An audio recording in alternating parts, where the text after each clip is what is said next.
Subscribe कयो असांजो official YouTube channel Sindh TV HD ऐं वधीक अपडेट लाइ बेल आइकन खे क्लिक करियो। मुझे सिंध के सलाम सलाम सिंध, मुझे सिंध के सलाम सलाम सिंध। अस्सलाम वालेकुम, सलाम सिंध ऐं सलाम सिंध में जेको असां खे भलीकार कयूं पिया असांजा जेके बि ॾिसंदड़ आहिनि ॾेह में थोरे परॾेह में जिथे जिथे असांखे ॾिसनि पिया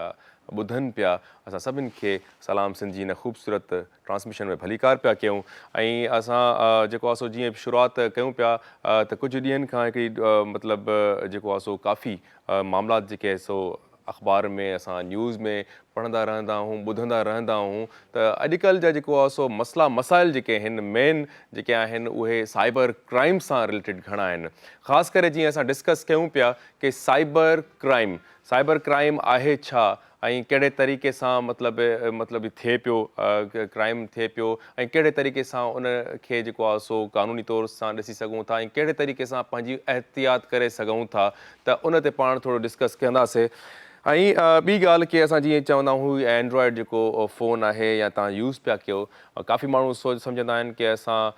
जेको आहे सो हुन में सिक्योरिटी हणी छॾी आहे ऐं असां जेको आहे सो पासवर्ड्स हणी छॾिया आहिनि। असां जॾहिं व्हाट्सएप यूज़ कंदा आहियूं त चवंदा आहियूं त असां प्राइवेसी एड करे छॾी आहे त सम्झंदा आहिनि की असां बिल्कुलु हिकिड़ो सिक्योर थी विया आहियूं ऐं पोइ जेको आहे सो पंहिंजूं जेको आहे सो पंहिंजे तरीक़े जूं ग़लति सही माण्हू एक्टिविटीज़ करणु शुरू करे ॾींदो आहे। ख़ासि करे जेकॾहिं हिकिड़ो चैनल ते वेठा आहियूं पर हिकिड़ो इहा शइ डिस्कस करणु तमामु ज़रूरी बि आहे या अवेयरनेस जेको आहे सो असां ताईं जेका पुगी आहे उहा फैलाइण जी इन जे करे बि ज़रूरत आहे छो जो असां बि असांजे घर में बि माउ आहे, असांजे घर में बि भेण आहे, असां बि हिन समाज में रहूं था। असां जेकॾहिं ॾिसंदा आहियूं त किथे ख़ुदकुशी थी आहे त असां जस्ट उहा पोस्ट शेयर त करे छॾींदा आहियूं पर इहो न ॼाणण जी कोशिशि कंदा आहियूं त इहा जेकॾहिं ख़ुदकुशी थी आहे त इन जो कारण छा हो, इन फ़र्द जे पोयां ज़ाहिरी ॻाल्हि आहे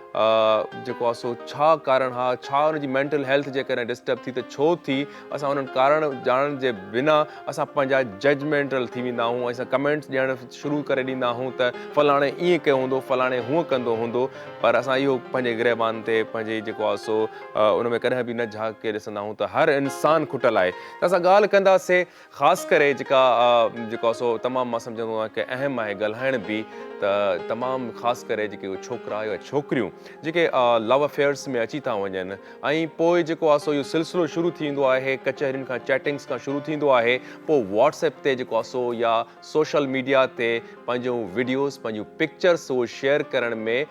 लॻी वेंदा आहिनि ऐं मां सम्झां पियो की हिकिड़ो अख़लाक़ी तौर ते हिकिड़ो तमामु ख़राबु आहे, समाज में इहा शइ बिगाड़ आणींदी आहे पर उन्हनि जी ज़िंदगियुनि ते उन्हनि जी इज़तुनि ते ऑनर ते केतिरो उहे शयूं असरअंदाज़ कनि पियूं उहो तॾहिं जॾहिं असांखे अहसासु थींदो आहे जॾहिं उहा शइ तीर जेको आहे सो चवंदा आहिनि कमान खां जॾहिं निकिरी वेंदो आहे त ख़ासि करे जेके इहे नौजवान जेको तबिको आहे बिल्कुलु मुहबत खे जेकॾहिं माण्हू कंदो बि आहे त उनजो इज़त उनजी भरम रखबी आहे। इन्हनि शयुनि खां पासो करणु खपे। ऐं ॿी ॻाल्हि आहे जॾहिं बि तव्हां इस्तेमालु करे चुका आहियो या अहिड़ी एक्टिविटीज़ करे चुका आहियो त बराए महिरबानी इन खे कॾहिं बि ईअं न सम्झो की तव्हां काई शइ फॉर्मेट करे छॾी आहे ऐं तव्हां जेकॾहिं उनखे सेल करे ॿियो मोबाइल वठो पिया मार्केट में जॾहिं कोई सेल करणु वञो मोबाइल त मैं पहिरीं ॻाल्हि त अवल तव्हांखे चवंदुमि की सेल न कयो छो जो जॾहिं डिलीट थी वेंदी आहे डेटा त इहा डेटा तव्हांजी सालनि जी डेटा रिकवर बि थी वेंदी आहे। सो रिकवर थी वेंदी आहे त पोइ जेको बि कुझु उन में तव्हांजे मौजूदु आहे सही या ग़लति उहो बि माण्हू वटि मौजूदु हूंदो आहे। के माण्हू घटि हूंदा आहिनि जंहिंजे हथे चढ़ी वई ऐं उहो किथे शेयर न करे इहो फ़रिश्तो हूंदो, इहो पॉसिबल नथो थिए। जेकॾहिं इहो पॉसिबल हुजे हा त इहे समाज में बिगाड़ तव्हांखे नज़र न अचनि हा। सो बहरहाल तमामु एहतियात सां हलो ऐं हिन शइ खे जेतिरो फ़ाइदेमंद आहे ओतिरी ख़तरनाक बि आहे तव्हां सभिनि जे लाइ असांजे लाइ। सो बिल्कुलु एहतियात लाज़मी आहे। ऐं ॿी ॻाल्हि असांजे प्रोग्राम खे रोज़ जी तरह अॼु स्पॉन्सर कयो आहे GFS बिल्डर्स एंड डेवलपर्स। असां हमेशह ख़्वाब त ॾिसंदा आहियूं घर जा घर हिकिड़ो ख़्वाबु अहिड़ो आहे जेको हर कैटेगरी जे नंढे वॾे माण्हू जो हिकिड़ो ख़्वाबु आहे कि असांखे पंहिंजो घर हुजे। ऐं महांगाई जो जेको दौरु आहे माण्हू रेंटल मतिलबु जेको आहे सो रेंट्स अफोर्ड नथा करे सघनि खाइनि या जेको आहे सो किराया भरनि या वरी पोइ तव्हांखे ख़बर आहे कि बिल्स केतिरा ईंदा आहिनि। सो पंहिंजो घर जो ख़्वाबु ज़रूरु ॾिसो, पर ख़्वाबनि जी ताबीर उन्हनि खां वठो जेके ज़िम्मेदार हुजनि। सो GFS बिल्डर्स जो जेको नालो आहे उहो एतमाद जो नालो आहे, न सिर्फ़ु जेको आहे हिकिड़े मयार जे हिसाब सां, पर तव्हांखे जेकॾहिं मिसाल वठूं GFS नॉर्थ टाउन रेजिडेंसी जी फेज़ 2 जी ॻाल्हि कयूं, 35 लख जो प्लाट 26 लखनि में, हिन दौर में 26 लखनि जो प्लाट यकीनन ख़्वाबनि में ई मिली सघे थो, पर हे ताबीर आहे, हे हक़ीक़त आहे। GFS बिल्डर्स तव्हांखे जेको आहे सो 35 लखनि जो प्लॉट 26 लखनि में ॾिए पियो। नंबर तव्हांखे मां ॿुधाईंदो हलां, जेकॾहिं तव्हां काफ़ी फ्रेंड्स असांखे डायरेक्ट राब्तो कंदा आहिनि, पर असां चाहींदा आहियूं स्क्रीन ते तव्हां नंबर ॾिसो। वरी मां तव्हांखे ॿुधाए थो छॾियां 0301115560 0302825558 ते तव्हां कॉन्टेक्ट करे इन्हनि सां मज़ीद डिटेल वठी सघो था ऐं पंहिंजे ख़्वाबनि जी ताबीर खे सच साबित करे सघो था। जोहर जो शानदार सियारो अची वियो आहे, थधि ज़ोर पकड़े वई आहे, थधि अखियूं पई ॾेखारे। पोइ तव्हांखे जेकॾहिं उनखे मुक़ाबिलो करिणो आहे, थधि खे अखियूं ॾेखारियूं आहिनि, सियारे खां बची त नथा सघूं, पर सियारे जे जेके असरात जेके आहे उन्हनि खां बची सघूं था। उनजो वाहिद हल आहे जोहर जो शानदार। हर घर में तव्हां ॾिठो हूंदो, पर जिन्हनि न रखियो आहे ऐं जेके दवायूं एंटीबायोटिक्स ॾे वञनि पिया, जेके एलोपैथी जी दवाउनि ॾे वञनि था, त उन्हनि खे गुज़ारिश आहे त तव्हां जेको आहे सो जेकॾहिं थोरी थधि बिखरे पई अचे पई तव्हां ॾे अटैक करणु, पोइ तव्हांखे जेको आहे सो प्रिकॉशन्स वठणु खपनि ऐं जोहर जो शानदार खे पंहिंजी डेली रूटीन में ऐड करे छॾियो ऐं चांहि सां पी सघो था। सलेमानी चांहि जीअं असां पीअंदा आहियूं, ब्लैक टी जेको आहे सो उन में तव्हां जेको आहे सो उनखे यूज़ करे सघो था। इवन तव्हां गरम पाणी करे जेको आहे सो लौंग जो कहवा बि ठाहे सघो था, पंहिंजी जेके रेमेडीज़ होम रेमेडीज़ आहिनि उन में ऐड करे सघो था, जेकॾहिं तव्हां चाहियो पिया कि तव्हांजो गलो जेको आहे सो हेल्दी रहे ऐं फ्लू तव्हांखे न थिए, ऐं फ्लू थींदो त बुखार बि थींदो। इन्हनि सभिनी शयुनि खां बचणु चाहियो था त जोहर जो शानदार तव्हांजे लाइ बेस्ट आहे, ऑर्गेनिक आहे, हेल्दी बि आहे ऐं फिट तव्हांखे रखंदो। सो व्यूअर्स, टाइम थी वियो आहे हाणे असांजा महिमाननि जो। असांजा महिमान गॾु वेठा आहिनि ऐं बिना कंहिं देरि जे जेको आहे सो मां हलां थो उन्हनि जे तारुफ़ जी तरफ़। सभ खां पहिरियां तमामु हिकिड़ा क़ाबिल जेको आहे सो लॉयर आहिनि, साईं नसरुल्ला कोराई साहिबु। साईं जो तारुफ़ हिकु त लॉयर्स त तमामु हिकिड़ो कॉम्पिटेंट लॉयर आहिनि। तव्हांखे ॿुधाईंदो हलां कि साईं सिविल जज बि रहिया आहिनि, सिविल जज बि रहिया हो। ऐं तव्हां वरी पोइ इहो तव्हां खां क्वेश्चन जेको आहे सो पुछंदुमि कि सिविल जज खां वरी पोइ तव्हां रिज़ाइन करे वकालत जी तरफ़ बि आया। सो बहरहाल हिन टाइम तव्हांखे भली कार पिया कयूं पंहिंजे इन सलाम सिंह जी। वॾी महिरबानी साईं, तव्हां असांखे यादि कयो आहे ऐं अॼु जेको आहे सो जहिड़े नमूने सां तारुफ़ करायो आहे ऐं हिन भले प्रोग्राम में घुरायो आहे। महिरबानी सर, महिरबानी। ॿी असां जेका शख़्सियत मौजूदु आहे मैडम नजमा ऐवान साहिबा। पाण जेको आहे सो वकील बि आहिनि ऐं उनखां अलावा सोशल एक्टिविस्ट बि आहिनि। असां जेके तमामु ख़ुशी थींदी आहे जेकॾहिं को क़ानूनी माहिर बि हुजे ऐं असां वटि ख़ासि करे हिन जेको आहे सो पाकिस्तान में या ख़ासि करे सिंध जी ॻाल्हि कयां त हर फ़र्द भले कहिड़े प्रोफेशन में हुजे उहो उनखे समाजी असां जेको आहे सो कमनि में ज़रूरु ॾिसंदा आहियूं। सो मैडम नजमा ऐवान, आपको हम भली कार करते हैं, वेलकम करते हैं सलाम सिंध में। बहुत शुक्रिया अगेन, आई हूँ आप लोग याद करते हैं और सब लोगों को अस्सलाम वालेकुम। Most welcome, thank you so much. ऐं असां सां जॾहिं राग जी ॻाल्हि कयूं, मौसीक़ी रूह जी ग़िज़ा आहे, सो असांखे ग़िज़ा जेको आहे सो अॼु मिलंदी मीर मोहम्मद लिगारी साहिब खां। सो मीर मोहम्मद लिगारी साहिबु, तव्हांखे भली कार पिया कयूं पंहिंजे शो में। वरी महिरबानी, बिल्कुलु ठीकु ठाक। ऐं उस्ताद बादल राही तमामु असांजा सीनियर मोस्ट सीनियर आर्टिस्ट आहिनि। असां उस्ताद उन्हनि जे नाले सां ऐड करे छॾियो आहे ऐं उस्ताद जो इंट्रोडक्शन मां कॾहिं कॾहिं मिस इन जे करे बि मतिलबु करे वेंदो आहे त ज़रूरत न हूंदी आहे इंट्रोडक्शन जी, बिकॉज़ उहे हिन प्रोग्राम जा मेज़बान बि आहिनि ऐं पंहिंजो मटि पाण आहिनि, उनजो नालो ई काफ़ी आहे। सो व्यूअर्स, हलूं था पंहिंजे प्रोग्राम जे बाक़ाइदा आगाज़ जी तरफ़। मुझे सिंध के सलाम सलाम सिंध, मुंहिंजी सिंध खे सलाम सलाम सिंध। भलीकार व्यूअर्स, भलीकार एक दफ़ो ॿीहर भलीकार पिया कयूं असां अव्हांखे हिन सलाम सिंध जी ख़ूबसूरत ट्रांसमिशन में ऐं तमामु इंफॉर्मेटिव जेको आहे सो जेको प्रोग्राम थी रहियो आहे जिथे असां सां कानूनी माहिर बि आहिनि। उते ई जेको आहे सो जेकॾहिं ॻाल्हि कयूं पिया मैडम नजमा जी ॻाल्हि कयूं, पाण कानूनी माहिर बि आहिनि ऐं वकालत कनि पियूं। जेकॾहिं उहे चवनि पियूं की मूंसां ज़ाती तौर ते जेकॾहिं इहा मतिलबु मूंसां थियो आहे, वारदात थी आहे या सां मां फेस कयो आहे हिन खे जेको आहे सो इशू खे, त पोइ ऐं उन्हनि खां बावजूदि पोइ इदारा जेके उन्हनि सां जेको आहे सो राब्तनि में बि आयूं आहिनि, उन जे बावजूदि उन्हनि खे रिस्पॉन्स उन तरीक़े सां न मिलियो आहे। साईं कौरई साहिबु, मिसरा साहिबु, तव्हां खां इहो मतिलबु जेकॾहिं पुछां, तव्हां माशाल्लाह सिविल जज वारी पोस्ट ते बि रहिया हो, त जज वारी उन शइ खे बि सम्झो पिया ऐं वकील त तव्हां आयो ई आयो ऐं जेको आहे सो समाज में जेको आहे सो जेके बि बुरायूं ॾिसो पिया उन्हनि खे बि तव्हांजो माशाल्लाह तजुर्बो रहियो आहे। तव्हां मूंखे इहो ॿुधायो जेके इदारा आहिनि, ठीकु आहे, ख़ासि करे जेके असांजा मतिलबु असांखे प्रोटेक्ट कनि था, असांजी हिफ़ाज़त कंदा, असांजी ऑनर जी ओवरऑल हर शइ खे, पोइ जेकॾहिं तव्हां कानून वारो जेको आहे सो कानूनदान थी करे तव्हां कंहिं इदारे ॾे वञी करे तव्हां उन्हनि खां जेको आहे सो सम्झो पिया की उमेदूं रखी करे त असांजो मसइलो हल थींदो, पर जेकॾहिं इदारो ई तव्हांखे जेको आहे सो रिस्पॉन्स नथो करे त पोइ आम माण्हू जो छा थींदो? असल में मां थोरो पहिरियां त मैडम जो जेको इशू आहे उन ते अर्ज़ु कंदो हलां, साइबर क्राइम्स ते हिकिड़ो थोरो सो तव्हांखे ओवरव्यू ॾियां। बेसिकली साइबर क्राइम असां वटि माना ईअं खणी सम्झो त पब्लिक में आम आहे न साइबर क्राइम, पर लीगली स्पीकिंग असां वटि हिकिड़ो ई कानून आहे जेको हिनखे कवर कंदो आहे, and that is prevention of electronic crimes act 2016 में इहो प्रोमलगेट थियो हुयो। त इनखे असां पेका बि चवंदा आहियूं एज़ ए इन शॉर्ट। त पेका जे अंदरि बुनियादी तौर ते तमामु रेमेडीज़ अवेलेबल आहिनि। हाणे मैडम जो जेको इशू आहे दैट पर्टेन्स टू सेक्शन 19, जंहिंजे अंदरि मैडम खे इम्पर्सोनेट कयो वियो आहे न। इम्पर्सोनेट कीअं कयो वियो त मैडम चवे थी त बाबा जेको आहे सो फेस त मैडम जो हुयो, पर उन खां पोइ हेठियों धड़ जेको आहे that was of some other person and that was kind of forgery made on her Facebook ID, ऐं उन में जेको आहे सो हिननि जी जेको आहे सो ID ठाही वई। ठीकु आहे, इहो त थियो पंहिंजी जाइ ते। उन खां अलावा पेका बेसिकली हिकिड़ो एडजेक्टिव लॉ चवंदा आहियूं असां हिनखे। एडजेक्टिव लॉ छो चवंदा आहियूं? जेकॾहिं सेक्शन 25 पढ़ंदो तव्हां हुन में, त पाकिस्तान पीनल कोड जेको असांजो ईअं खणी सम्झो त पीनल लॉज़ जो बुनियादी कानून आहे, उहो उन में माना म्यूटेटिस म्यूटेंडिस असां हिकिड़ो लफ़्ज़ चवंदा आहियूं, उहो अप्लाई थींदो आहे थ्रू आउट, यानी उन में जेके बि रिलेटेड अफेंसिस आहिनि उहे जेकॾहिं थ्रू साइबर क्राइम थियनि था त उहे सभु जा सभु इन में ट्रीट थींदा। सिमिलरली सेक्शन 27, 26, 27 में फेडरल इन्वेस्टिगेशन एजेंसी आहे असांजी FIA, जेका उनखे बाक़ाइदा सां उन खां अलावा इनखे इन्वेस्टिगेट कंदी आहे। इवन जॉइंट इन्वेस्टिगेशन टीम ठाहे सघो था तव्हां,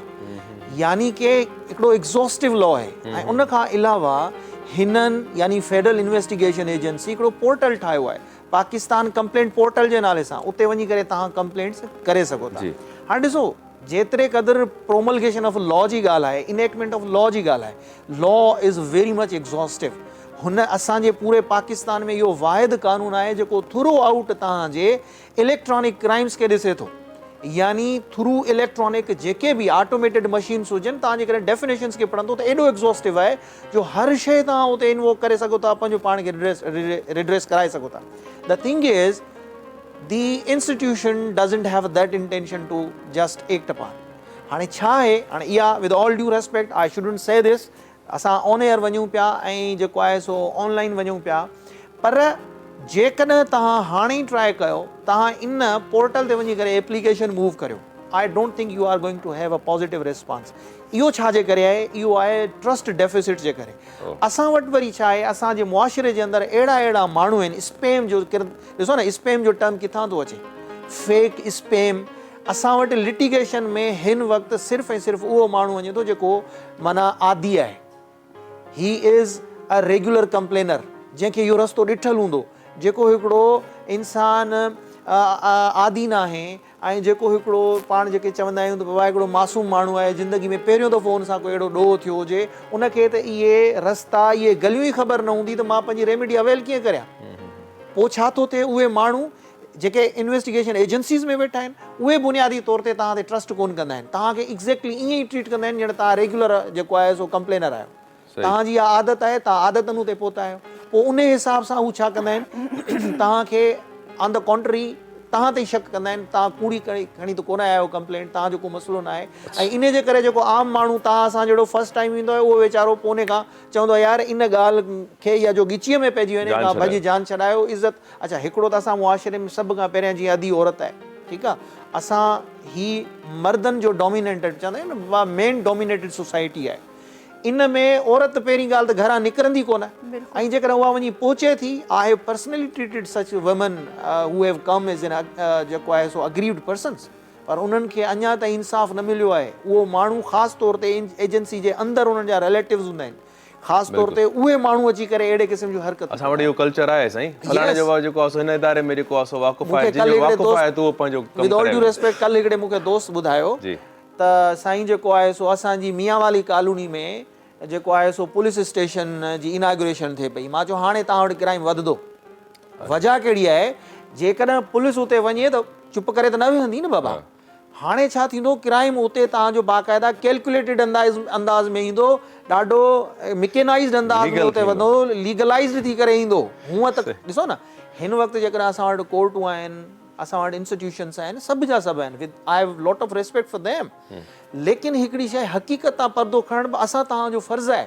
त असां खणूं। सर बिल्कुलु तव्हां हिकिड़ी हक़ीक़त पसंदि थी करे हिकिड़े पंहिंजे प्रोफेशन में रही करे, पर तव्हां उहे हक़ीक़तूं कड़ियूं हक़ीक़तूं जेको आहे सो ॻाल्हायो पिया, त मां सम्झां पियो की असां त माण्हुनि जे सोल्यूशन जी ॻाल्हि कयूं, हिते त मूंखे मायूसी थी मिले। सर न, मायूसी न आहे करणी, अल्टीमेटली असांखे त अॻिते वधिणो आहे। असां बेसिकली इहे शयूं पॉइंट आउट करण जो मक़सदु इहो आहे त जेकॾहिं ही प्रोग्राम असांजा अथॉरिटेटिव पर्सन्स जिन वटि अथॉरिटी आहे उहे ॾिसनि था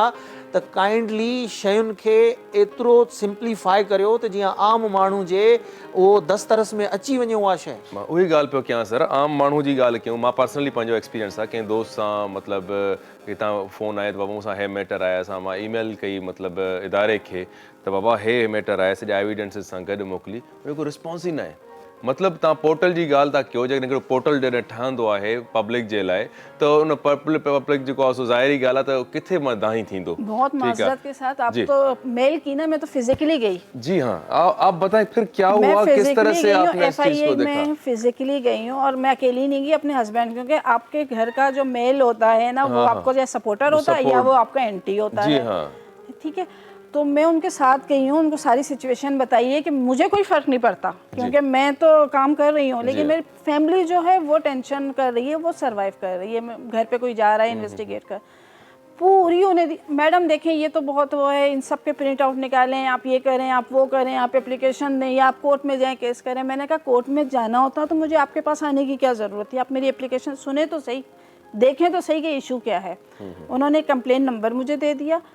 नेक्स्ट डेट दी, फिर आइएगा। मैं नहीं गई उस डेट पे, मैंने खुद इधर उधर से किया। जब हम इन्वेस्टिगेशन कर सकते हैं कि कौन हो सकता है, क्या है, मुझे पता चल गया कि कहाँ से हुआ है, ठीक है, तो वो इदारे जो बैठे हुए हैं भाई, लिंक वहाँ से लेना पड़ेगा। पाकिस्तान में व्हाट्सएप का कोई कांटेक्ट नहीं है, फेसबुक का कोई कांटेक्ट नहीं है, हम कैसे करेंगे भाई? हमें थोड़े दिनों में इन्वेस्टिगेशन में पता चल रहा है कि कोई है जो हमें तंग कर रहा है, और वो कौन है, तो आप नहीं कर सकते। फिर फाइनली आपने क्या गिव अप कर दिया? मैंने कर दिया। फिर मैंने अच्छा सा नोट लिखा और अपनी फेसबुक आईडी पे छाप दिया कि आप लोग जो हैं वो तसल्ली कर लें, हाँ ऐसे चलता रहेगा, मैं ये नहीं हूँ और लोगों के साथ भी हो रहा है, तो प्लीज़ वो खुद इस चीज़ को कंसीडर करें। जबकि मुझे उस वक्त साइबर क्राइम का लॉज नहीं पता थे, क्यों मैं आप हर चीज़ में हम हरफन मौला नहीं होते। मैं पढ़ के गई थी कि इतना आपने ये कोई अटैम्प्ट हुआ है तो उसकी ये सज़ा है, उसमें ये पनिश की जा सकती है, उसमें ये फ़ाइन हो सकता है। 3-4 चीज़ें मैंने की और मैंने बैठे थे जो सर मेरे सामने, मैंने उन्हें बताया कि सर ये इशू है और इसमें ये क्राइम है और इसका ये आप पनिश कर सकते हैं, इसको इस तरह आप, मैडम आप कोर्ट से चले जाएं, आप कोर्ट में से। Oh my God sir, practically speaking हमें जो है ना, देखें बहुत अभी सफ़र करना है। सफ़र सिंधी वारो सफ़र तो चवां, उहो सफ़र करिणो आहे, इलाही सफ़र करिणो आहे उन्हनि जायुनि ताईं पहुचण जे लाइ, सिविलाइज़्ड थियण जे लाइ असांखे इलाही मराहिल जेके उन्हनि खे किते करिणो आहे, उन इर्तिकाई मराहिल मां गुज़रणो आहे। हालांकि असां हिन वक़्तु जेको आहे सो 80 साल त असांखे तक़रीबन ऑलमोस्ट थी विया आहिनि, पर इन जे बावजूद बि असां वटि जेके लॉज़ आहिनि न उन्हनि जे लाइ इंटेंशन कोन्हे का उन ते अमल करण लाइ। सही सर हिकिड़ी ॻाल्हि तव्हां जेके माना कटींदुमि जेकॾहिं तव्हां त माशाल्लाह IT एक्सपर्ट बि आहियो ठीकु आहे हाणे केॾो चैलेंजिंग थी वियो आहे 2016 में ठीकु आहे इहो जेको सो कानून जेको सो तव्हां जेको आहे सो लॉ हा इहो पास थियो आहे पर ज़ाहिरी ॻाल्हि आहे हिकिड़ो एडवांस दौर हाणे वधंदो पियो वञे सर हाणे उन में जेको आहे सो चेंजिस ईंदियूं पियूं वञनि छा पोइ जेको आहे सो इन कानून में बि कुझु मतिलबु एड शयूं थियनि पियूं न अमेंडमेंट्स त आयूं आहिनि इलाही सारियूं अमेंडमेंट्स बि आयूं आहिनि जिते जिते ज़रूरत पवे थी पर ॾिसो अमेंडमेंट्स तव्हां कंदा वञो अमल बि त हुजे एक्चुअल शइ इहा आहे अमल छो न आहे बेसिकली ॾिसो असां वटि हिकिड़ो ॾाढो टर्म मां उमूमन चवंदो आहियां त no offence should go unchecked no offender should go unpunished हाणे इन जे लाइ हे तव्हांजे साम्हूं हिकिड़ो लाइव एग्जाम्पल मैडम तव्हांजे अॻियां हिकिड़ो केस रखियो आहे बाबा why don't you properly probe इन तव्हां प्रोब इन कयो हिकिड़ो दफ़ो तव्हां वटि हिकिड़ी कंप्लेंट पहुती आहे now the agree person should go and sit at home तव्हां हिकिड़े इन्वेस्टिगेशन फेज़ मां गुज़रंदा आहियो हुनखे चवनि था त तव्हां वञो कोर्ट वञो बाबा तव्हां पहिरियां इन्वेस्टिगेट त करियो न इन्वेस्टिगेट कयो त पोइ मुंहिंजो कॉग्निजेबल ऑफेंस आहे हे त मां तव्हांखे ॿुधायां थो दी सिंपलेस्ट ऑफेंस डिफाइन इन दी पेका टेररिज्म भी उन में अचे थी पई PPC जा सब लॉज उन में अचनि था पिया ये सब शयूं इवन जेको आहे पाकिस्तान प्रोटेक्शन ऑर्डिनेंस जेको आयो हुयो उन जा इलाही सारा लॉज जेके आहिनि they are also therefore we call it as an adjective law ही साइबर क्राइम जो जेको लॉ आहे इहो को मामूली कानून कान्हे को हिन में माना 5,000 रुपए जे फाइन पेनल्टी खां वठी करे डेथ पेनल्टी ताईं जा ऑफेंसिस डिफाइन थियल आहिनि ऐं इहे सभ जा सभु इख़्तियारात FIA खे ॾिनल आहिनि हाणे हू ॾिसो न बुनियादी तौर ते जेको ही सोशल ऑफेंस आहे न इहो ई मदर ऑफ ऑफेंसिस हुजे थो तव्हां जेकॾहिं इनखे इते ई असां वटि हिकिड़ो जुमिलो आहे त क्राइम जेको हूंदो आहे न उन जे लाइ ख़ासि आहे त it should be nipped in to the bud यानी कि हिकिड़ी शइ जेका थियण वारी आहे न उनखे तव्हां प्रिवेंटिव मेजर्स छा हूंदा आहिनि सही बिल्कुलु सही असां अचूं पिया हिकिड़ो ॿियो बि क्वेश्चन जेको आहे सो मुंहिंजे माइंड में अचे पियो ऐं उन ते बि असां वरी रोशनी बाक़ाइदा विझंदासीं रोशनी जी ॾाढी ज़रूरत पए थी जो ऊंदो ई ऊंदो नज़र थी अचे सो असां जेको आहे गानो बि सर ॿुधूं न त जेको आहे सो ॾुख जी न पुॼाणी आहे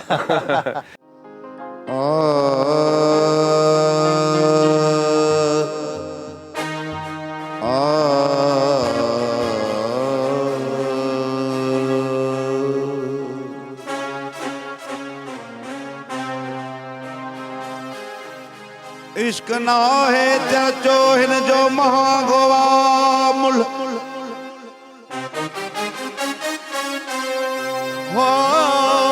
इश्क ना है चर्चो हिन जो महागोवा मुल मिले नथो माल सां तूं सिर जो सौदो सल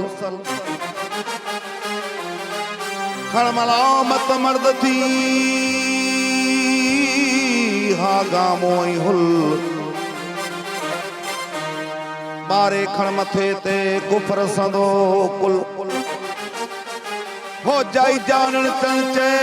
पोयो हो थींदई मुल जो कीमत पाए न को सके रक्षम यार पंजे सा यारी है यारी खैम बार बिरह जो बारी रखम यार पंजे सा यारी है यारी खैम बार बिरह जो बारी बार बिरह जो बारी खैम बार बिरह जो बारी हो बार बिरह जो बारी खैम बार बिरह जो बारी यार पंजे सा यारी है यारी खैम बार बिरह जो बारी रखम यार पंजे सा यारी है यारी खैम बार बिरह जो बारी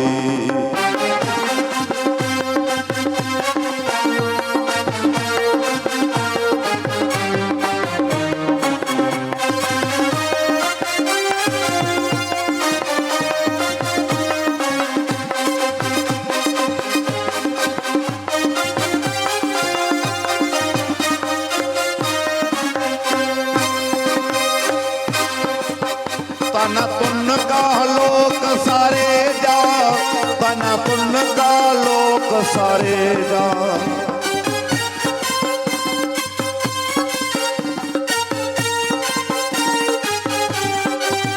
तना तुन का लोक सारे जा तना तुन का लोक सारे जा सठ बस्तर ते रखी यर खारी मैं खारी खैम बार बिरह जो बारी रखम यार पंजे सा यारी है यारी खैम बार बिरह जो बारी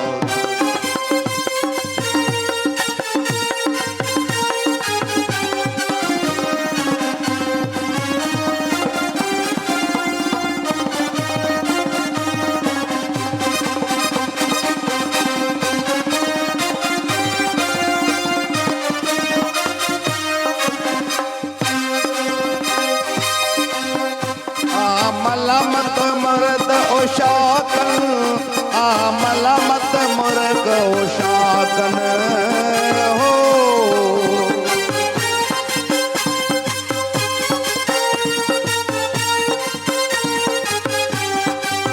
मलमत मुर्ग ओशाकन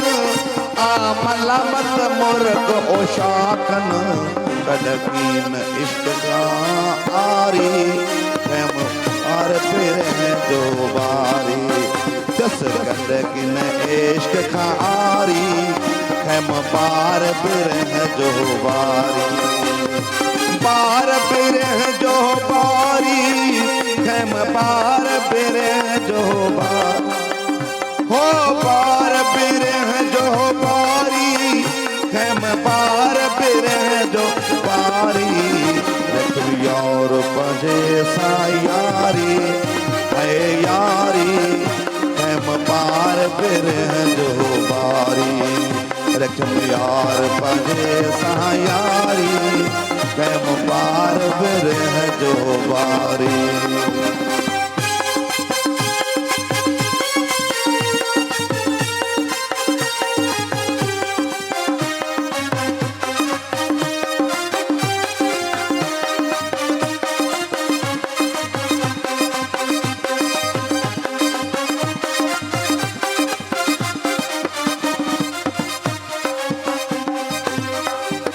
गुड़ गिला जो पाएगा घो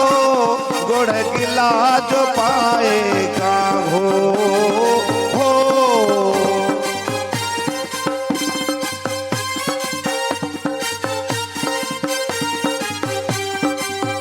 गुड़ गिला जो पाएगा घो गुड़ गिला जो पाएगा घो किसी गल में पातम गारी ऐ गारी खैम बाहर फिर है जो बारी रखम यार पंजे सा यारी खैम बाहर फिर है जो बारी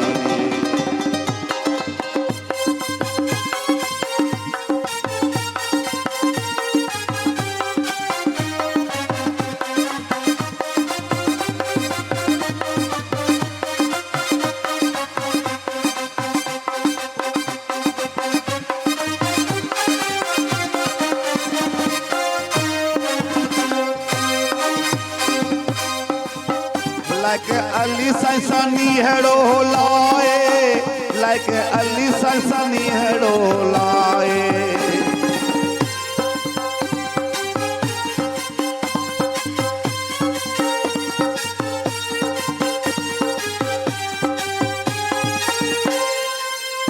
like Ali Sansani hedo lae like Ali Sansani hedo lae प्रेमी पारी रखम यार पदे सायारी अखम फिरत प्रेमी पारी खैम बार बिरह जो बारी बार बिरह जो बारी खैम बार बिरह जो बारी हो बार बिरह जो बारी खैम बार बिरह जो बारी रखम यार पंजे सा यारी है यारी खैम बार फिर जो यार बजे सा यारी है यारी है मुबार फिर दो बारी। बिल्कुल सूफियाना कलाम जेकॾहिं असां ॻाल्हि कयूं कि असांजी हुन रूहानी जेको आहे सो जेका खोट हूंदी आहे हुनखे बूस्ट कंदा आहिनि ऐं जेकॾहिं बिल्कुलु साथ जेको साज़नि जो ऐं आवाज़ जो बाक़ाइदा दुरुस्त हुजे हिक ॿिए सां त अञा वधीक जेको आहे गानो हुजे त तमामु बहितरीनु थी वेंदो आहे। सो व्यूअर्स असां पंहिंजी कचहरी जारी रखंदासीं। फ़िलहालु थियो आहे टाइम कमर्शियल ब्रेक जो। मिलूं था हिन ब्रेक खां पोइ। मुझे सिंध के सलाम सलाम सुन, मुझे सिंध के सलाम सलाम सुन। भलीकार व्यूअर्स, भलीकार हिकु दफ़ो ॿीहर तव्हांखे असां बेहद भलीकार पिया कयूं ऐं यकीनन जेके बि असांजा जेके व्यूअर्स आहिनि ॾिसनि पिया ऐं ज़ाहिरी ॻाल्हि आहे कि असां जेके प्रॉब्लम्स जेके आहिनि समाजी जेके बि मसइला आहिनि, ख़ासि करे अॼु जेको असां टॉपिक रखियो आहे साइबर क्राइम जो। पर जेकॾहिं तव्हांजे ज़हन में कोई बि ॿियो को सुवालु अचे पियो त तव्हां असांजे प्रोग्राम में शामिलु थी सघो था ऐं जेको आहे सो राय वठी सघो था ऐं काई भी मतलब हल भी तव्हां जेको आहे सो उन्हनि खां पुछी सघो था असांजे महिमाननि खां। मैडम आपसे मैं बात करना चाहूँगा ये जो ख़ास करके ना जिस तरह से आपने कहा एक प्रोफेशनल आप लॉयर भी हैं और सोशल एक्टिविस्ट भी हैं, तो आप करंटली मतलब क्या मसले मसाइल मतलब देख रही हैं सोसाइटी में बीइंग मतलब सोशल एक्टिविस्ट, और उसको उस तरह से किस तरह से डील कर रही हैं इन चीज़ों को? Being a social worker, social activist, सबसे पहले तो हम ये देखें कि हमारे जो सोसाइटी है, माशरा है, वहाँ एजुकेशन का फुकदान है, कमी है। एक ये चीज़ है। सेकंड, ये अवेयरनेस नहीं है लोगों में। चले आपके पास तालीम नहीं है तो किसी ना किसी टॉपिक पे आपके पास शऊर तो होना चाहिए। सबसे पहले हमारे पास उस चीज़ की कमी है। मेरी जहाँ तक एक पार्ट है या मैं अपना जो रोल प्ले कर रही होती हूँ, डिफरेंट ग्रुप्स के साथ, प्रोजेक्ट्स के साथ मिलकर अवेयरनेस कैंपेन करना, जिसमें राइट्स, विमेन राइट्स, और आजकल हम लोगों ने एक टॉपिक लिया है कि आफ्टर मैरिज एक शादीशुदा औरत के क्या राइट्स बनते हैं, क्या उसको प्रॉपर्टी में राइट मिलना चाहिए या नहीं मिलना चाहिए, या उसका राइट होना चाहिए या नहीं है। क्या पाकिस्तान का जो कानून है, या हम जो एज अ मुस्लिम बात करें तो हमारे मज़हब में औरत को क्या राइट्स दिए गए हैं कि उसका,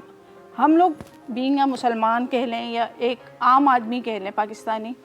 वो समझते हैं बेटी को हमने जहेज़ दे दिया, ये सर को भी होगा कि आपने जहेज़ ले लिया, जहेज़ दे दिया, अब उसका जो राइट है वो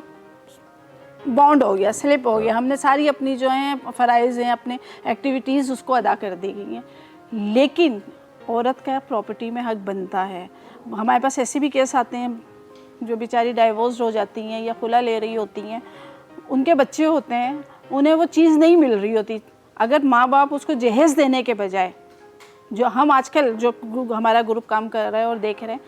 उसको वो जहेज़ देने के बजाय वो अमाउंट उसका सेव करके उसे दे दें, या उसकी जो प्रॉपर्टी का राइट है वो उसे दे दे, तो अल्लाह ना करे इन द फ्यूचर कोई ऐसा मसला आता है तो वो उसको यूटिलाइज़ तो कर सकती है ना। तो ये इस चीज़ को आजकल मैं बहुत ज़्यादा काम कर रही हूँ, फैला रही हूँ, अवेयरनेस दे रही हूँ कि हमारा जो राइट है वो शादी के बाद माँ बाप की तरफ से भी राइट बनता है प्रॉपर्टी का, और हस्बैंड की तरफ से भी बनता है। क्योंकि अगर एक औरत हाउस वाइफ है, वो घर में अपने बच्चे देख रही है, तो शौहर उसका कमा के लेकर आ रहा है। सही। मेन चीज़ क्या है, सेव तो वो कर रही है, फिर बनाना भी उसका राइट बन रहा है कि वो किस तरह अपनी प्रॉपर्टी बनाती है, अपना घर बनाती है, सेविंग करती है। लेकिन जब डाइवोर्स हो जाती है तो उसको वो चीज़ नहीं मिल रही होती। सही बात है, बिल्कुल। ये जो चीज़ें हैं कॉमनली हमारे जो है मतलब मसाइल में काउंट होती है। औरतों के मतलब सही प्रॉपर्टी में जेको आहे सो शेयर जो वॾो हिकिड़ो मसलो हले पियो, माना ओवरऑल तमामु जेन्युइन इशू आहे। ऐं ॾिसो, बेसिकली औरत जो हक़ जेको आहे शरीयत उनखे ॾिए थी, ऐं उन में 1/4 जेको आहे सो न्याणी जो हुजे थो पंहिंजे वालिद या पंहिंजे वालदा जे तड़के में 1/4 आहे 1/4 आहे, ऐं जेकॾहिं धीउ आहे पुट जो 1/2 आहे। अहिड़े तरीक़े सां घरवारी जेका आहे उनजो 1/8 आहे। शरई तौर ते जेकॾहिं ॾिठो वञे, अब जीअं मैडम चवे थी पई त जेको आहे सो असां वटि क़वानीन जे हवाले खां शरीयत क्लियर आहे। जीअं मां तव्हांखे साइबर क्राइम जे हवाले सां ॿुधायो, कानून तमामु क्लियर आहे, एग्ज़ॉस्टिव आहे। शरीयत बि तमामु शयूं असांखे एॾियूं ज़बरदस्त ऐं क्लियर अंदाज़ में, एॾी असांजी शरीयत आसान आहे। सही। असल ॻाल्हि वरी उहा ई अची थी उते बि वञे मतिलबु जेको आहे अमल सो ते उते बि उन में जेको आहे सो ॾेखारियो कुझु वियो आहे या त मां राइट खे मतिलबु जेको आहे सो साइड ते लॻायो वियो आहे उते बि न कुझु माण्हू जेके लीड मां पिया चवां कनि थो त पढ़ियल लिखियल बाक़ाइदा अहिड़ियूं फैमिलीज़ आहिनि उन में जेकॾहिं कंहिं न्याणीअ जो हक़ु आहे न उहो हक़ु कंहिं न कंहिं तरीक़े सां उहो भाइरनि ॾे हलियो थो वञे अच्छा ऐं अलाह साईं हयाती ॾे न्याणियुनि खे जी उहे बि वरी छा आहे त भाइरनि ते जान क़ुर्बान ईंदियूं हा इहो बा ठीकु आहे सभु शयूं पंहिंजी जाइ ते आहिनि पर उसूल उसूल हूंदो आहे न तव्हां इन ॻाल्हि खे इंडिविजुअली जेकॾहिं तव्हां पंहिंजे भाउ खे ॾियो था ॾेई छॾो नो इशूज़ भाइरनि जे हक़ में दस्तबरदार थियो था ॾेई छॾ थी वञो को इशू न आहे पर एक्चुअली उनखे डॉक्यूमेंटेड करियो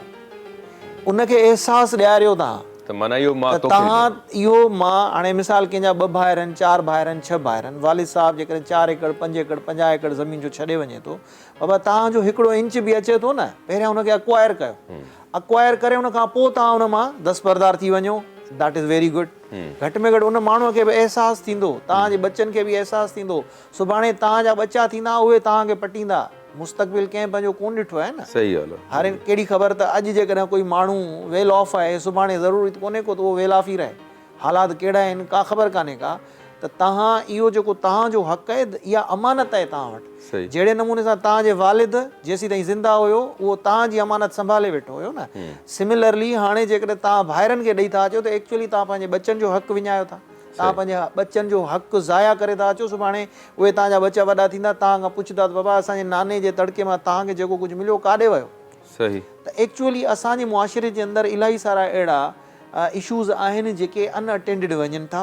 जेकॾहिं अॼु असांजी इन इशू खे खयो आहे that is very good issue in में अवेयरनेस पैदा करे शरीयत तमामु क्लियर आहे औरतुनि खे इहा ॻाल्हि सम्झाई वञे त जेकॾहिं तव्हां पंहिंजो हक़ु वठो था अॼु जे दौर में छा थो थिए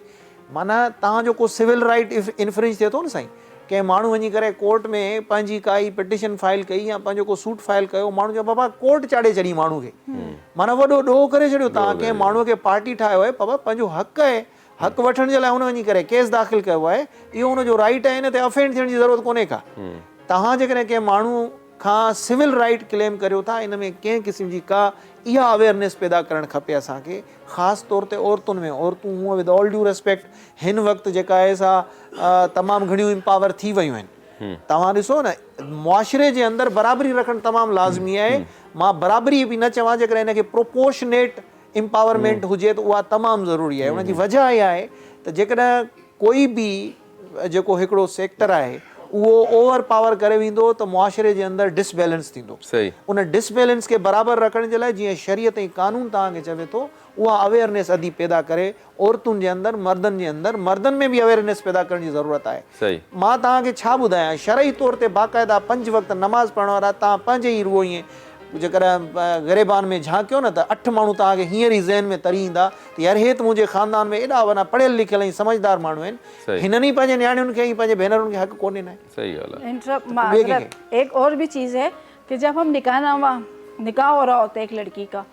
कभी आपने देखा आपकी फैमिली में क्या मैं अपनी फैमिली में बताऊं कभी उसे नहीं पता कि निकाह नामे के अंदर जो पॉइंट्स हैं वो लिखे हुए क्या होते हैं जी कभी भी नहीं पता कि पॉइंट्स में क्या कहा हो रहा है बस आपका बस नाम ये पता होता है कबूल करना है ये पता होता है कबूल करना है उसमें अगर हम निकाह नामा फिलअप कंप्लीट कर लें तो लड़की को न शादी से आपने देखा था अपना निकाहनामा माजरत मैंने भी नहीं देखा था लेकिन अब देखना पड़ा देखे ना फिर अब किस पे ये हमको कुछ नहीं मैं अपनी फैमिली में उसको इम्प्लीमेंट कर रही हूँ मेरी जब बहनों वगैरह का कहीं नहीं आप अभी आपको ख्याल आता है कि मैंने ये चीज क्यों मिस कर दी वो क्या थी एक पॉइंट ये है कि आपका जो हक मेहर होता है आपको वही मतलब फोकस मेरा मुझे एक फोकस है जबकि अब मैं खुद माशाल्लाह अपनी एम्पावर हूँ एक ये और एक होता है तलाक की तस्वीर का जो राइट बनता है एक दिया गया है कि वो औरत के पास होना चाहिए एक इसको मिस नहीं करना चाहिए था ये होना चाहिए एक वो बड़ा ये बहुत बड़ा लेंदी टॉपिक है ये और बड़ा डिस्प्यूटेड हो जाएगा इस पे तो ना कहें आप बाकी चीजें जो है अवेयरनेस होना लाजमी फिर अगर इस पे आते हैं तो फिर वहाँ पे औरत को तो राइट फिर भाई ज्यादा से ज्यादा मैं समझता हूँ फेवर का कोर्ट में औरत को ही मिलती है अभी एक मेरा दोस्त है वो उसने मतलब नौजवान है मतलब वो लव हो गया किसी से भाई शादी करनी है उन्होंने जाके फिर कोर्ट मैरिज तो हमने उसको मतलब ये बोला कि यार शादी नहीं करो यहाँ पे, ये वो तुम्हारा मैच नहीं है हमें जहाँ तक नज़र आ रहा है। नहीं यार मैं तो जान से ज़्यादा प्यार करूँगा। मैं अच्छा। तो फिर उन्होंने वो कोर्ट वाले से में शादी वादी कर ली। वो बेचारे उसकी सैलरी होगी तकरीबन 60,000 70,000 सैलरी होगी। उसने हक महर जो है लिखवाया, मुझे याद है 10 लाख रुपए। माशाल्लाह। 10 लाख रुपए। हमने कहा कि भाई 10 लाख क्यों कर रहे हो भाई, क्या हो गया, फंस जाओगे। हमें तो उस चीज़ मुझे तो नज़र आ रही थी कि ये होना है, मैं जल्दबाजी कर ली। फिर वो यहाँ तक पहुँचा कि आखिर में ये बात थी कि वो सेपरेशन जब होती तो हकमर पे लड़की ने क्लेम कर दिया, अब रिटर्न करो। तो फिर वो ब्लैकमेल हो गया भाई, ये वो इधर उधर। अब कहाँ से उसको 10 लाख। तो फिर वो जो है ये सबक भी सीखना चाहिए, औरत को ज्यादा कोर्ट की तरफ से भी सपोर्ट। नहीं सर, नहीं, मैं विद ऑल ड्यू रेस्पेक्ट मैं ये नहीं कह सकता। अच्छा। बुनियादी तौर पर क्या है कि देखिए, जब आप हक की बात कर रहे होते हो ना, तो बड़ा आपको मियाना रवि से जाना पड़ता है। बिल्कुल। ये भी ज़रूरी नहीं है कि कोर्ट सिर्फ और सिर्फ वुमन टिल्ट शो कर रही हो, एक्सपोज कर रही हो अपने आप को, या मैन टुवर्ड्स मैन कर रही हो। ये ऐसा नहीं होता। केस टू केस डिफ़र करती हैं चीज़ें, बहुत ज़्यादा डिफ़र करती हैं। लेकिन अवेयरनेस पैदा करने की ज़रूरत है, जिस तरह से औरत के अंदर अवेयरनेस पैदा करने की ज़रूरत है। आप कहीं कहीं देखेंगे मर्दों के अंदर भी अवेयरनेस पैदा करने की ज़रूरत है। आजकल हालात वो नहीं रहे। सोशल मीडिया को एक्सेस हर बंदे को है। जहाँ पे एक औरत है उसको भी सोशल मीडिया अवेलेबल है, मर्द को भी सोशल मीडिया अवेलेबल है। तो उनको जो चीज़ें चाहिए होती हैं वहाँ से एक्सट्रैक्ट कर रहे होते हैं। लेकिन क्या है कि जो एक रियासत का एक तरीक़ेकार होना चाहिए कि आप बड़े जो है वो एजुकेटेड अंदाज में लोगों में अवेयरनेस पैदा करें। आप उनको देखें, आपने एक आजकल जो है वो मामला जो है वो चल रहा था, इंडियन एक औरत थी, एक शायद कोई मूवी वगैरह भी बनी है नॉर्वे के अंदर। अच्छा। वहाँ पे बच्चों के राइट्स के हवाले से एक एजेंसी है कि जनाब चाइल्ड जो है वो प्रोटेक्शन सर्विसेज के नाम से। अब वहाँ पे क्या होता है, वो जो जेन्युइन बायोलॉजिकल पेरेंट्स हैं वहाँ आके ऑब्जर्व करती हैं उनकी टीमें, और आके देखती हैं अगर बायोलॉजिकल पेरेंट्स जो है वो प्रॉपर तरीके से ब्रिंगिंग अप नहीं कर रहे बच्चों की, तो उनकी कस्टडी वहाँ से रिमूव करके फॉस्टर पेरेंट्स के हवाले कर देते हैं। ये बेसिकली मैं इस चीज़ को सपोर्ट कहीं नहीं करता, लेकिन आप अंदाज़ा करें कि इम्प्लीमेंटेशन ऑफ लॉ के लिए वो कितने विजिलेंट हैं और हम कितने केयरलेस हैं। हम जो एक जेन्युइन इशू है उसको नहीं समझ सकते। तलाक तफवीज़ की आप बात करती हैं, एक्चुअली यहाँ हमारे मुआशरे के अंदर तलाक देनी किस तरह चाहिए वो नहीं पता। बिल्कुल। तो बुनियादी तौर पर हमारे जितने भी लॉज हैं, पता नहीं इतनी प्रोमलगेशन है। आप जाएं सेनेट और पार्लियामेंट की जो वेबसाइट्स हैं वहाँ पे आप जाके देखें, there are thousands of laws जो कि इनेक्ट हुए हुए हैं। लेकिन हम जो है वो अगर ईमान के साथ, अमल के साथ, यकीन करें, कुरान शरीफ की कोई एक छोटी सी आयत निकाल लेना, हमारे लिए वो शाह साहब जो शेर ताखर पर अल्फ जो ब्यावर्क सब विसार वारों का इन्नमल आमाल बिन्नियाते, इंसान नियत करे वो सब कुछ। लेकिन जितने मुसलमान हो एज बाहैसियत मुस्लिम हम लोगों को राइट्स मिले हुए हैं ना, किसी को नहीं मिले हुए। सूरह निसा, मैं जब भी कोई बात कर रही होती हूँ ना तो कोट कर रही होती हूँ सूरह निसा में औरत के लिए एक एक चीज़ जो है बाइफोकेट कर दी गई है। फिर उसके बाद है एक सूरह नूर। ये इस वक्त ओपनली कह रही हूँ कि हम इन 3-4 चीज़ों को देखें ना कि औरत के बेसिकली क्या राइट्स हैं, वही पाकिस्तान में कवानीन भी उसी के तहत बने हुए हैं। और सूरह तलाक, सही, नूर, तलाक और निसा, जो के लॉज वगैरह उसमें वो उसमें आपको लॉज भी सारे मिल जाएंगे, शरीयत के लॉज भी और पाकिस्तान में जो इम्प्लीमेंटेशन। बिल्कुल जी। बस ये है कि ये तलाक़ें, ये मसले मसाइल हो ही ना, लेकिन वही बात के सच्ची नीयत और जो है पॉजिटिव इंसान बन जाए और बर्दाश्त जो है वो मतलब अगर हम सब में पैदा हो जाए तो ये ना चीज़ें हों। तो गानो सही असां तव्हांखे वरी ॿुधाईंदासीं। ऐं जेको असां लिगारी साहब अलाए कहिड़ो गानो ॿुधाईंदा हाणे? जाग फिटाई घोट तोखे सिंधड़ी थी सड़ा करे, मरन पियूं थियूं मारियूं काबू आहिनि कोट, मरन पियूं थियूं मारियूं काबू आहिनि कोट। अच त तूं जियो त ॾाढनि खे डारे वेठो, अच सिघो घोट फिटाई सूर ॿुधी वञ सिंध जा, अच सिघो घोट फिटाई सूर ॿुधी वञ सिंध जा सूर ॿुधी वञ सिंध जा दर्द भरी हिन क़ौम जा सूर ॿुधी वञ सिंध जा दर्द भरी हिन क़ौम जा सिघो अचे घोट भिटाई सूर ॾिसी वञ सिंध जा सिघो अचे घोट भिटाई सूर ॾिसी वञ सिंध जा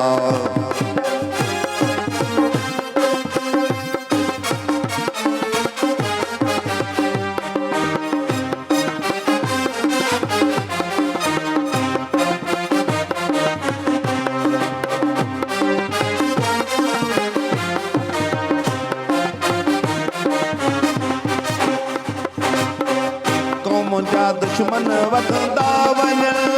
सिंधी अञा पिया निंड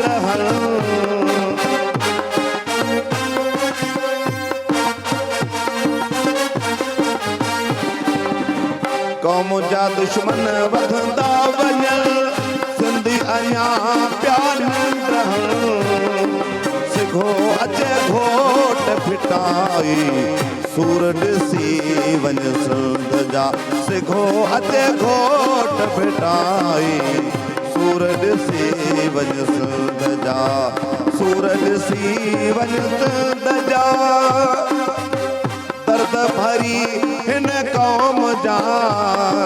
सिघो अचे घोट भिटाई सूर ॾिसी वञ सिंध जा सिघो अचे घोट भिटाई सूर ॾिसी वञ सिंध जा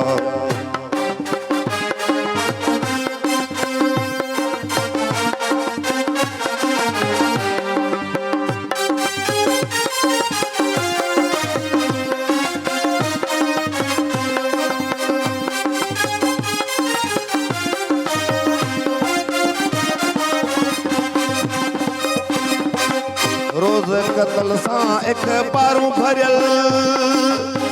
भाभा सां बि नाहे ठहियल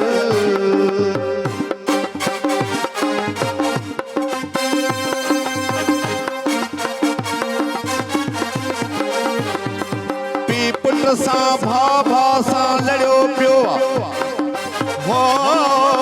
पी पुट सां भाभा सां लड़ियो पियो आहे हर को आदमी वॾे खसारे में अड़ियो पियो आहे डुकर वियो पंहिंजी मोहबत जो एताद हो ॿुधायां कहिड़ी हक़ीक़त सॼो अंदर ई सड़ियो पियो आहे रोज़ कतल सां अख़बारूं भरियल भाभा सां बि नाहे ठहियल सिघो अचे घोट भिटाई सूर ॾिसी वञ सिंध जा सिघो अचे घोट भिटाई सूर ॾिसी वञ सिंध जा सूर ॾिसी वञ सिंध जा दर्द भरी हिन क़ौम जा सिघो अचे घोट भिटाई सूर ॾिसी वञ सिंध जा सिघो अचे घोट भिटाई सूर ॾिसी वञ सिंध जा बहितरीन बहितरीन बहितरीन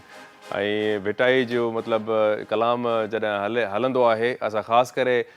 साईं तव्हांजो एक्सपीरियंस कीअं हूंदो विया हूंदो दरगाह ते जी साईं बिल्कुलु माशाल्लाह सुबुह जो मतिलबु जेकॾहिं इहो पहर हुजे ऐं उहा म्यूज़िक हुजे त केतिरो माण्हू हा साईं ज़हनी ऐं जिस्मानी सुकून मिले बिल्कुलु ख़ासि तौर ते वाई जेकॾहिं तव्हांखे उते ॿुधण लाइ मिले थी त वाई जो वरी उते ज़बरदस्त माण्हू खे हिकिड़ो माहौल जुड़ी वेंदो आहे बिल्कुलु महज़ूज़ थींदो आहे इंसानु सो ब्रेक जो टाइम थी वियो आहे सो असां वठंदासीं हिकिड़ो ब्रेक मिलूं था हिन ब्रेक खां मुझे सिंध के सलाम सलाम सुन मुझे सिंध के सलाम सलाम सुन वेलकम बैक प्योर सघंदो ॿीहर तव्हांखे कयूं पिया भली कार सलाम सिंध जी हिन ख़ूबसूरत ट्रांसमिशन में जंहिंमें तव्हां जेको आहे सो क़ानूनी असांजा माहिर जेके वेठा आहिनि उन्हनि खां काफ़ी तव्हां शयूं तव्हांजे जेके ज़हननि में हूंदियूं यकीननि उहे क्लियर थी वियूं हूंदियूं पर साईं टाइम जी असां वटि तमामु घणी शॉर्टेज आहे लॉन्ग एंड शॉर्ट मतिलबु तव्हां छा मैसेज ॾियणु चाहींदो इहो ई मतिलबु ज़ाहिरी ॻाल्हि आहे मैसेज आहे की भई तव्हांखे असां माण्हुनि खे चवंदा आहियूं की तव्हां थोरो वठंदा कयो स्टेप तकड़ा थियो कमकाज इदारनि सां जेको तव्हांजे लाइ इदारा आहिनि ऐं तव्हां उन्हनि वटि में जेको असां पंहिंजा मसइला खणी वञो पर जेकॾहिं इदारनि सां बि जेको रिस्पॉन्स नथो अचे त क़ानूनी हिसाब सां तव्हां माण्हुनि खे कहिड़ियूं डायरेक्शन्स ॾींदो त उहे छा कनि जीअं उन्हनि जा मसइला मसाइल हल थी सघनि सर ॾिसो जेकॾहिं तव्हां मां खां मैसेज पुछंदो त बुनियादी तौर ते मां सभिनी दोस्तनि खे इहो चवंदुमि त काइंडली तव्हां सभ खां पहिरियां पंहिंजो पाण कानून ते हलणु शुरू कयो जॾहिं असां इनफ़रादी तौर ते पाण कानून ते हलणु शुरू कंदासीं त असांजे मुआशिरे जे अंदरि शायदि असांखे कंहिं बि इंस्टीट्यूशन कंहिं बि इदारे कंहिं बि एजेंसी ॾे वञण जी ज़रूरत न पवे ॿी ॻाल्हि इहा आहे त जेकॾहिं तव्हां अफेंड थी विया आहियो लेट सपोज़ तव्हां सां कोई अहिड़ो अमल थियो आहे साइबर क्राइम सां रिलेटेड त साइबर क्राइम सां रिलेटेड तव्हां सभ खां पहिरियों जेको अमल करिणो आहे तव्हांखे उहो उन एजेंसी खे डेफिनेटली तव्हां रुजू ज़रूरु करियो पर लिखत में खणी वञो जेका बि शइ तव्हांखे ॾियणी आहे लिखत में ऐं उन खां पोइ तव्हां उन जो जेको बि सुपीरियर हुजे उनखे copy for information and action in accordance with law इहो तमामु ज़रूरी आहे इन करण सां इहो थींदो त जंहिं बि अथॉरिटी खे तव्हां अप्रोच करियो था बेसिकली उहो इन शइ खां थोरो हिकिड़ो जेको आहे सो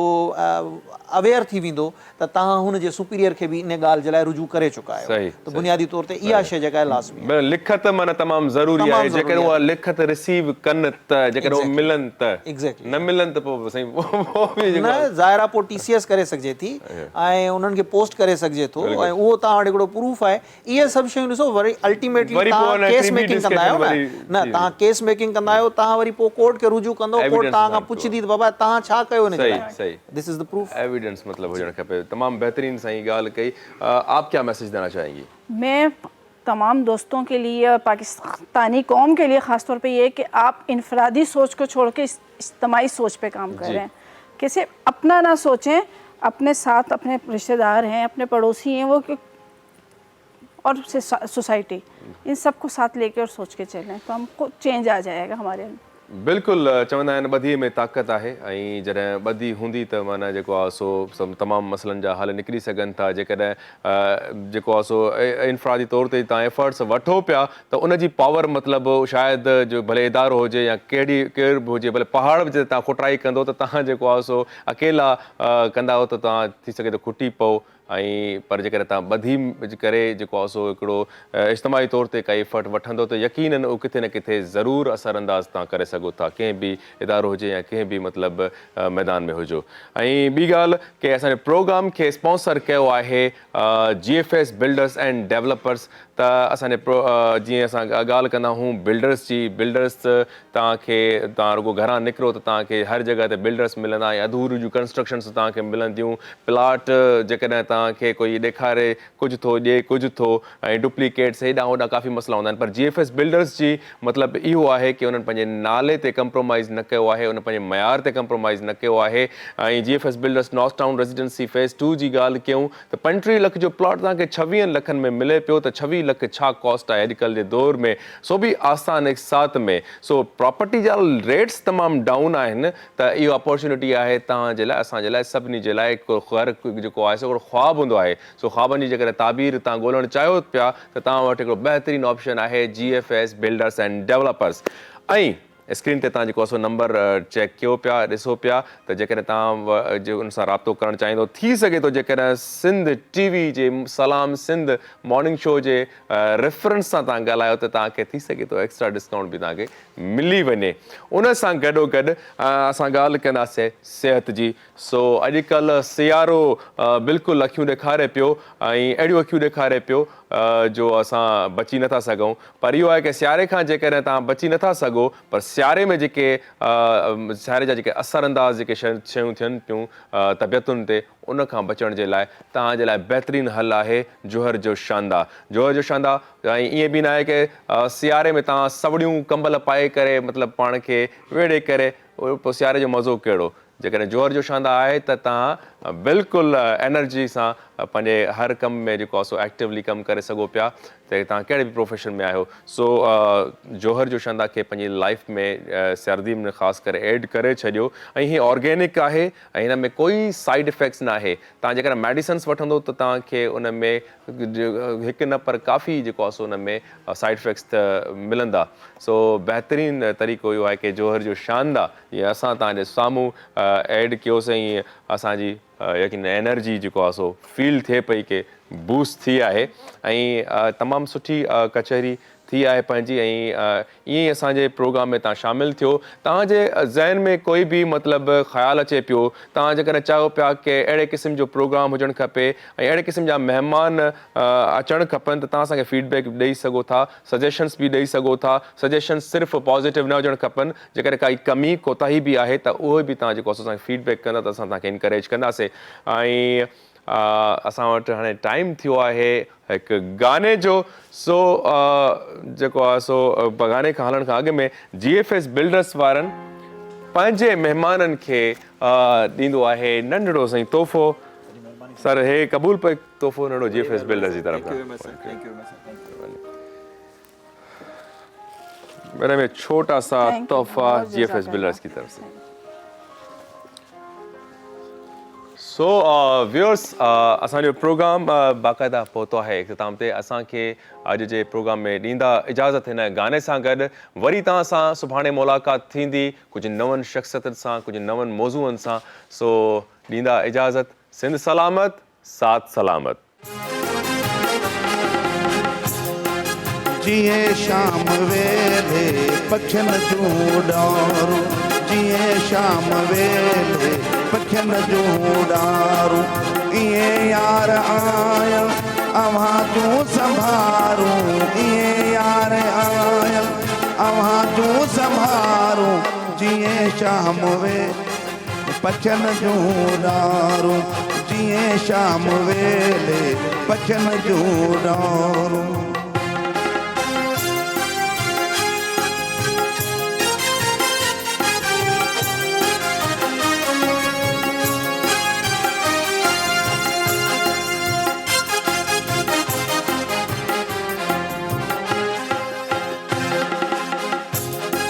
पसी दीद तुंहिंजी कंदियूं ई तूं अखियूं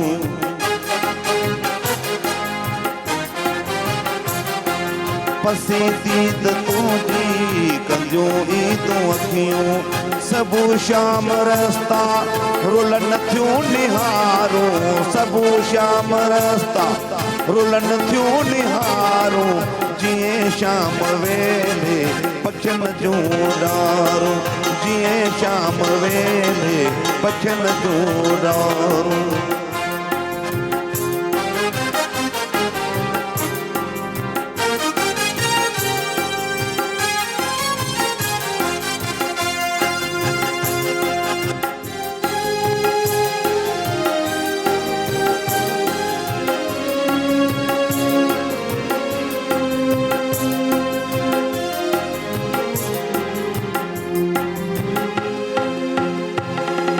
वनी दूर का थे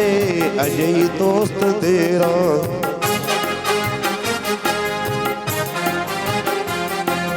वनी दूर का थे अजय दोस्त तेरा वरी आ तू जल्दी मोड़े महारो वरी आ तू जल्दी मोड़े महारो जिए शाम वेले पखियुनि जूं डारूं जिए शाम वेले पखियुनि जूं डारूं इएं यार आया अव्हां जूं संभारूं इएं यार आया अव्हां जूं संभारूं जिए शाम वेले पखियुनि जूं डारूं जिए शाम वेले पखियुनि जूं डारूं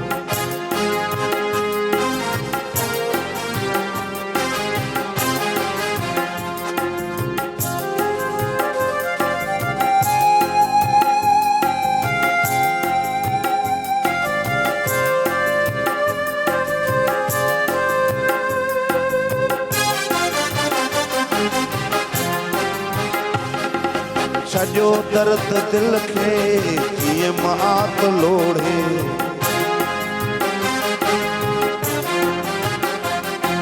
छजो दर्द दिल खे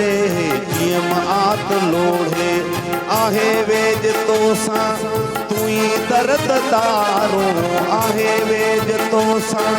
तूं ई दर्द दारो जीअं शाम वेले पखियुनि जो डारो जीअं शाम वेले पखियुनि जो डारो ईअं यार आहियो अव्हां जो संभारो ईअं यार आहियो अव्हां जो संभारो जीअं शाम वेले पखियुनि जो डारो जीअं शाम वेले पखियुनि जो डारो हो जीअं शाम वेले